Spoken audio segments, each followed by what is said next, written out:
Hello, in this video I want to show you how to install Netflix app on your Windows PC.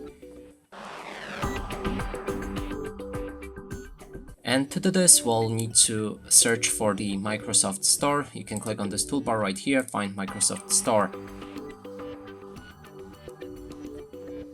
Then in the top, we'll need to find the Netflix. Here, click on the install button.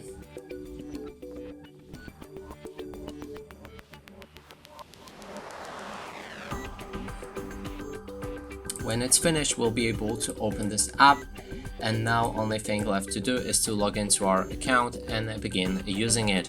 And that's it for this video. Hope you like it. Please consider subscribing to our channel, leave a like and a comment below.